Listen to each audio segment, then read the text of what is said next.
जन्माष्टमी के दिन भगवान श्री कृष्ण की जन्म कथा। ओम नमो भगवते वासुदेवाय नमः। भाद्रपद कृष्ण जन्माष्टमी को श्री कृष्ण जी का जन्म हुआ था, क्योंकि यह दिन भगवान श्री कृष्ण का जन्म दिवस मनाया जाता है। इसी तिथि की घनघोर अंधेरी रात को रोहिणी नक्षत्र के मथुरा के कारागार में वासुदेव की पत्नी देवकी के गर्भ से भगवान श्री कृष्ण ने जन्म लिया था। यह तिथि उसी शुभ घड़ी की याद दिलाती है और सारे देश में बड़ी धूमधाम से मनाई जाती है। द्वापर युग में भोजवंशी राजा उग्रसेन मथुरा में राज्य करता था। उसके आतताई पुत्र कंस ने उसकी गद्दी से उतार दिया और स्वयं मथुरा का राजा बन बैठा। कंस की एक बहन देवकी थी, जिसका विवाह वासुदेव नामक यदुवंशी सरदार से हुआ था। एक समय कंस अपनी बहन देवकी को उसकी ससुराल पहुंचाने जा रहा था। रास्ते में आकाशवाणी हुई, हे कंस, जिस देवकी को तू बड़े प्रेम से ले जा रहा है, उसी में तेरा काल बसता है। इसी के गर्भ से उत्पन्न 8वां बालक तेरा वध करेगा। यह सुनकर कंस वासुदेव को मारने के लिए उद्यत हुआ। तब देवकी ने उससे विनय पूर्वक कहा, मेरे गर्भ से जो संतान होगी उसे मैं तुम्हारे सामने ला दूंगी।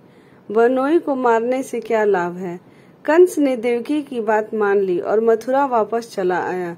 उसने वासुदेव और देवकी को कारागृह में डाल दिया। वासुदेव देवकी के एक एक करके 7 बच्चे हुए और 7 को जन्म लेते ही कंस ने मार डाला।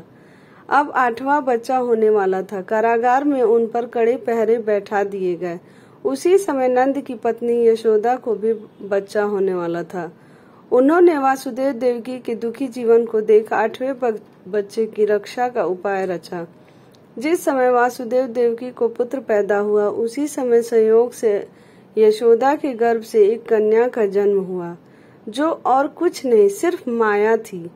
जिस कोठरी में देवकी वासुदेव कैद थे, उसमें अचानक प्रकाश हुआ और उनके सामने शंख, चक्र, गदा, पद्म धारण किए हुए चतुर्भुज भगवान प्रकट हुए।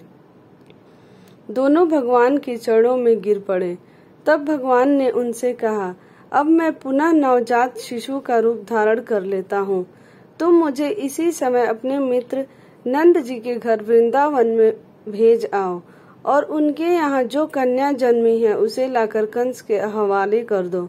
इस समय वातावरण अनुकूल नहीं है, फिर भी तुम चिंता न करो। जागते हुए पहरेदार सो जाएंगे। कारागृह के फाटक अपने आप खुल जाएंगे और उफनती अथाह यमुना तुमको पार जाने का मार्ग दे देगी। उसी समय वासुदेव नवजात शिशु रूप श्री कृष्ण को सूप में रखकर कारागृह से निकल पड़े और अथाह यमुना को पार कर नंद जी के घर पहुँचे। वहां उन्होंने नवजात शिशु को यशोदा के साथ सुला दिया और कन्या को लेकर मथुरा आ गए। कारागृह के फाटक पूर्ववत बंद हो गए। अब कंस को सूचना मिली कि वासुदेव देवकी को बच्चा पैदा हुआ है। उसने बंदी गृह में जाकर देवकी के हाथ से नवजात कन्या को छीनकर पृथ्वी पर पटक देना चाहा, परंतु वह कन्या आकाश में उड़ गई और वहां से ही कहा, अरे मूर्ख, मुझे मारने से क्या होगा। तुझे मारने वाला तो वृंदावन में जा पहुंचा है। वह जल्द ही तेरे पापों का दंड देगा। इस तरह कृष्ण भगवान ने कंस का वध किया। ओम नमो भगवते वासुदेवाय।